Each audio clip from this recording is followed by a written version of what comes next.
اولاد بہت عزیز ہوتی ہے والدین کو، اور اپنے والدین کا رشتہ بھی اولاد کے لیے ماند پڑ جاتا ہے جب اپنی اولاد ہوتی ہے۔ بے شک ماں باپ کا رشتہ بہت بڑا رشتہ ہے، اللہ نے اس کو سب سے زیادہ ویلیو کیا، لیکن یہ فطری سی بات ہے۔ اسی لیے تو اللہ تعالیٰ نے والدین کا حق ادا کرنے کی اتنی تلقین کی ہے، کیونکہ بچے والدین کا حق نہیں ادا کرتے، والدین تو اولاد کے پیچھے اپنی زندگیاں لگا دیتے ہیں۔ تو آپ کس کے ہیں؟ کس کے تھے؟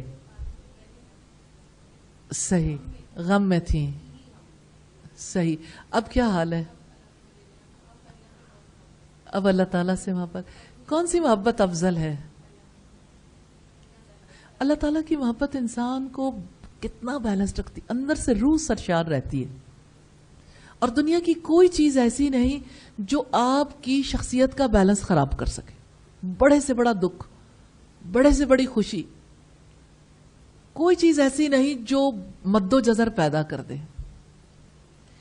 کیونکہ مومن اللہ تعالی کو ہر جگہ پا لیتا ہے، ہر جگہ۔ خوشی میں الحمدللہ، غم میں انا للہ، مصیبت میں انا للہ، کام شروع کرنا ہے انشاءاللہ، کام ہو گیا الحمدللہ۔ کتنی پیاری زندگی ہے نا۔ اور وسوسے آ رہے ہیں، اعوذ باللہ، کام شروع کرنا ہے بسم اللہ۔ کسی چیز سے خطرہ ہے اور اس سے اپنے آپ کو بچانا، حسبی اللہ۔ اور کوئی بیمار ہے، دعا دینا چاہتے ہیں لا بأس طہور انشاءاللہ، تو اللہ ہی اللہ ہے، اور اللہ ہی اس کائنات کی اصل حقیقت۔ تو وہ رب جو باقی رہنے والا ہے، باقی رہنے والے کے ساتھ کتنا پیارا تعلق ہے۔ انا للہ، انا للہ، بے شک ہم اللہ کے ہیں۔ قرآن حکیم میں رب العزت نے فرمایا وَلَنَبْلُوَنَّكُمْ بِشَيْءٍ مِّنَ الْخَوْفِ وَالْجُوعِ وَنَقْصٍ مِّنَ الْأَمْوَالِ وَالْأَنفُسِ وَالثَّمَرَاتِ وَبَشِّرِ الصَّابِرِينَ الَّذِينَ اذا اصابتهم مصیبہ قالوا انا للہ وانا الیہ راجعون۔ ہم ضرور تمہیں آزمائیں گے، ضرور، اللہ کا وعدہ ہے۔ کچھ خوف سے، کچھ بھوک سے، پھلوں، جانوں اور مالوں کے نقصان سے، اور خوشخبری دے دو صبر کرنے والوں کو۔ جب انہیں مصیبت پہنچتی ہے تو وہ کہتے ہیں بے شک ہم اللہ کے ہیں اور اللہ کی طرف لوٹ کر جانے والے ہیں، بے شک ہم اللہ کے ہیں اور اللہ کی طرف لوٹ کر جانے والے ہیں۔ اور رب العزت کی جانب سے کہا گیا اولئک علیہم صلوات من ربہم، یہ اتنی بڑی بشارت ہے، یہ وہ لوگ ہیں جن پر اللہ کی طرف سے بہت رحمتیں، بہت نعمتیں، اور یہی لوگ ہدایت پانے والے ہیں جو انا للہ کو سمجھ جاتے ہیں، جو اس کا ادراک کر لیتے ہیں۔ تو اس اعتبار سے ہم دیکھتے ہیں کہ اس دنیا میں اللہ رب العزت نے خوشیاں بھی رکھی ہیں، غم بھی، مصائب بھی ہیں، آسانیاں، سہولتیں اور کشائش بھی ہے۔ یہ دنیا تو آزمائش ہے، اس میں کبھی انسان کچھ کھو دیتا ہے، کبھی کچھ پا لیتا ہے۔ دونوں ہی کام آزمائش کے لیے ہوتے ہیں، دینا بھی اور لے لینا بھی۔ جب انسان کچھ پا لیتا ہے تب بھی وہ اللہ ہی کا ہے، وہ اللہ کی حمد بیان کرے۔ جب وہ کچھ کھو دے تب بھی وہ یاد کرے کہ میں اللہ کا ہوں، کہ میرے پاس اللہ موجود ہے، کہ میں اللہ کا ہوں اور میں نے اس کی طرف جانا ہے، تو باقی چیزیں بہت چھوٹی ہو جاتی ہیں۔ پھر اس کے لیے ان سارے مصائب کو برداشت کرنا بہت زیادہ آسان ہو جاتا ہے۔ تو ہم سے جو ڈیمانڈ ہے وہ یہ، کچھ ملے تو شکر کا ثبوت دیں، کچھ کھو دیں تو صبر کا ثبوت دیں۔ تو اس لحاظ سے جو شخص صبر اور شکر کا رویہ اختیار کرتا ہے وہ آزمائش میں پورا اتر جاتا ہے۔ اس دنیا میں رب العزت نے فرمایا لازماً ایسا ہوگا، ناخوشگوار واقعات پیش آتے رہیں گے، آپ کو ضرور ایسے تجربات ہوں گے جن تجربات سے گزرنا آپ کے لیے بہت زیادہ تکلیف دہ ہوگا. کبھی ایسا ہوگا کہ جان اور مال کی صورت میں کوئی نقصان پہنچے گا، کبھی بیماری، کبھی مالی نقصان، کبھی کسی کی ڈیتھ، کوئی نہ کوئی ایسا نقصان ہو سکتا ہے. جب کبھی انسان کو کوئی نقصان پہنچے تو انا للہ و انا الیہ راجعون. بے شک ہم اللہ کے ہیں. اتنا نفع ہے اس آیت کو بار بار دہرانے میں. انسان اندر سے انتہائی اطمینان کی حالت میں آ جاتا ہے، اس کے اندر کوئی اضطراب نہیں رہتا. اور یہ اطمینان ہی تو زندگی کی سب سے بڑی دولت ہے، کیونکہ اس اطمینان کے ساتھ اس دھرتی پر ہم صحیح زندگی گزارنے کے قابل ہو سکتے ہیں. پھر آپ دیکھیے کہ دنیا میں ایسا بارہا ہوتا ہے، انسان کو اللہ تعالیٰ بہت کشائش بھی دیتا ہے، لیکن کبھی اس پر فاقے بھی گزرتے ہیں. اور اگر اسے اللہ نے وسعت بھی دی ہو تب بھی ایسی صورتحال پیدا ہو سکتی ہے کہ وہ بھوک اور پیاس سے دوچار ہو. تو جب بھوک اور پیاس سے دوچار ہو، جب کبھی انسان پر کوئی آزمائش آئے، جب کبھی انسان ایسی آزمائش سے دوچار ہو کہ لوگ اس کے بارے میں اچھا خیال نہ کریں، اسے سوسائٹی میں قدر و منزلت کے نگاہ سے نہ دیکھا جا رہا ہو، اس کو لوگ سمجھ نہ رہے ہوں، تو ایسے میں اللہ رب العزت کے ساتھ یوں تعلق جوڑنا کہ ہم تو آپ کے ہیں، آپ کی طرف لوٹ کر جانے والے ہیں، یہ چیز انسان کو مطمئن کر دیتی. اور اسی طرح سے آپ دیکھیے کہ اس کلمے کی وجہ سے جو چینج آتی ہے وہ کیا ہے، یہ دیکھنا بہت ضروری ہے. اس کلمے میں، یہ کلمہ اعتراف ہے. انسان اعتراف کرتا ہے میں کچھ نہیں، لیکن جس کے ساتھ میرا تعلق ہے وہ سب کچھ ہے. بندہ اس کے معبود ہونے کا اعتراف کرتا ہے اور خود اپنے غلام ہونے کا، اپنی عبدیت کا اعتراف کرتا ہے. حق واضح ہو جاتا ہے، انسان اپنے مقام کو پہچان لیتا ہے. اعتراف انسان یہ کرتا ہے کہ یا اللہ تو ہی تو دینے والا ہے، تو نے دیا اور میں نے لے لیا، اب تو نے لے لیا، تیرا حق ہے، میں تو تیرا ہی رہوں گا، میں تیرا ہوں، تیرا ہی رہوں گا. تو لے لے تب بھی، تو دے دے تب بھی میں تیرا ہوں. کیسی محبت ہے نا، کیسا تعلق ہے، الحمدللہ. اور ایک بات جو آپ کو بہت خوش کر دے گی نا، جس کا آپ کے پاس کوئی علاج نہیں، بچے بڑے ساری سوسائٹی ایک بہت بری بیماری میں مبتلا ہے. جانتے ہیں وہ کیا ہے؟ شکایت. شکایتی مزاج ہے. شکایتی مزاج کا علاج ہے انا للہ، کیونکہ انا للہ کہنا عبادت ہے، عبادتی عمل ہے نا. اور اس میں انسان اعتراف کرتا ہے. تو کلمہ شکایت کے مقابلے میں کلمہ اعتراف کتنی بلندی پر لے جاتا ہے نا. شکایت کرنے والے کی شخصیت کتنی ہلکی ہو جاتی ہے، اور اعتراف کرنے والے کی شخصیت کتنی پیاری ہو جاتی ہے نا. اعتراف بہت ضروری ہے. اور اعتراف کس چیز کا؟ آپ دیکھیے، کسی اور چیز کا اعتراف کر کے دیکھیں، آپ بڑی سے بڑی گفتگو کر لیں، انا للہ کا کوئی متبادل نہیں. بات ہی ختم، انا للہ و انا الیہ راجعون. انسان کی زبان سے اتنا ہی نکلتا نا انا للہ، اس کے اندر ایسا لگتا ہے جیسے اطمینان کی بارش ہو گئی ہو، جیسے صحراؤں میں ہولے سے چلے باد نسیم، جیسے بیمار کو بے وجہ قرار آ جائے. تو ایسا لگتا ہے کہ اندر جو بالکل ڈیزرٹ تھا نا، اندر جو بالکل دھول کی طرح تھا، وہاں پر باد نسیم چلنے لگ گئی، صبح کی بہت پیاری ہوا. اور جیسے انسان جب بیمار ہوتا ہے نا، بہت بے قرار ہوتا ہے، اور لگتا تو ایسا نا جیسے بیمار کو بے وجہ قرار آ جائے، تو بے وجہ نہیں آتا، تعلق کے ساتھ آتا ہے. الحمدللہ. تو یہ جتنا آپ تجربہ کریں گے اتنا ہی زیادہ اس تجربے کی وجہ سے آگے چلے جائیں گے. ہو سکتا ہے یہ جو ڈیجٹس ہیں اس کی وجہ سے ہمیں کہانی ذرا جلدی سمجھ آ جاتی. یعنی آج اگر آپ 1% پہ رہیں نا تو آنے والے کل میں 10 پہ چلے جائیں گے، 50 پہ، 80 پہ، 90 پہ، اور اللہ 100 پہ لے جائے.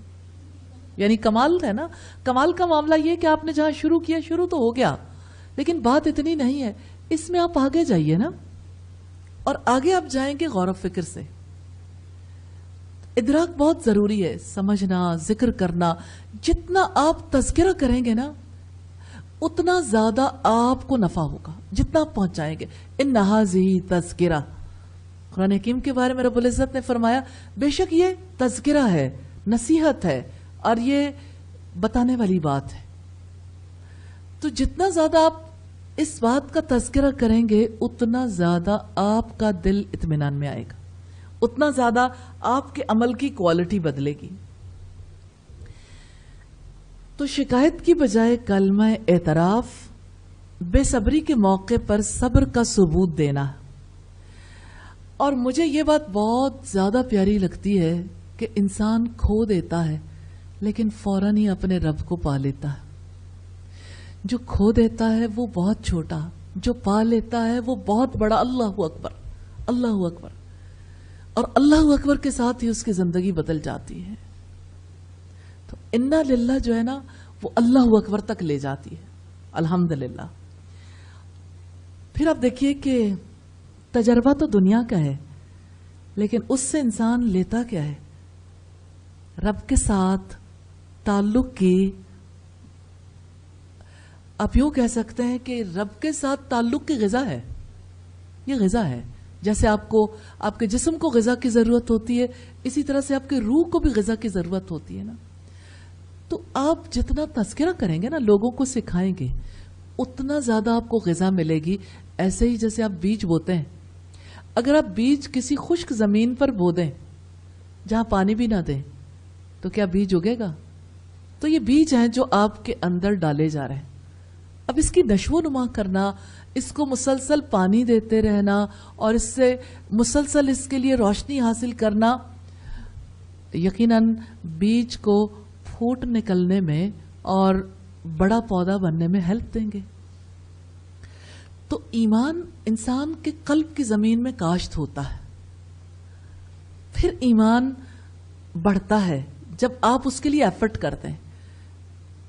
4 چیزیں جو ہیں یہ بیسک ویلیوز ہیں, اس کو ضرور ذہن میں رکھیے. ایک چھوٹا سا لفظ ہو آپ اپنی زندگی میں لے آئیں, تو یہ الفاظ نہیں ہے, یہ زندگی ہے, یہ پا لینا ہے. انا للہ, تو انا للہ ایک علم ہے. جب آپ اس کا تجربہ کرتے ہیں تو آپ کا ایمان بڑھتا ہے. آپ پا لیتے ہیں نا, ایمان بڑھتا ہے. آپ جتنا زیادہ اس پر عمل پیرا ہوتے ہیں اتنا زیادہ آپ کا اطمینان بڑھتا چلا جاتا ہے. لیکن اگر آپ اس کو پہنچا دیں, دعوت دیں, اور لوگوں کو بھی اسی طرح سے ان کی زندگی کی بیٹرمنٹ کے لیے آپ کوشش کریں, اس کی وجہ سے آپ کے اندر یقین میں بھی پختگی آئے گی. آپ اس کے بارے میں زیادہ بہتر طور پر جان سکیں گے, اور اس کی وجہ سے آپ اور زیادہ لوگوں تک بات کو پہنچا سکیں گے. تذکرہ بڑھتا چلا جائے گا. تو تذکرہ کرنا بہت ضروری ہے. اسی طرح سے آپ دیکھیں, انا للہ کہہ کر ہم اعتراف بھی کرتے ہیں. جانتے ہیں کس بات کا؟ کہ ہم اپنے مالک نہیں ہیں, اللہ تعالی ہمارا مالک ہے, اور وہی اس کائنات کا مالک ہے, اسی کا حکم ہے. تو آپ انا للہ کہہ کے اللہ کی الوہیت کا اعتراف کرتے ہیں, اس کی خدائی کا اعتراف کرتے ہیں. اس کی خدائی کا اعتراف کرنے کی وجہ سے شکایت کا مزاج ختم ہو جاتا ہے. تو آپ لوگوں میں سے کتنے لوگوں کا مزاج شکایت کا ہے نا؟ تو یہ مزاج ختم ہو جائے گا انا للہ سے انشاءاللہ. تو انا للہ کو اپنا لیں, لیکن شعوری طور پر. اور انا للہ کو اپنائیں گے تو آپ اپنے رب کی ربوبیت کا, اس کی الوہیت کا اعتراف کریں گے, اور اپنے آپ کو آپ عہد کے مقام پر بٹھا دیں گے.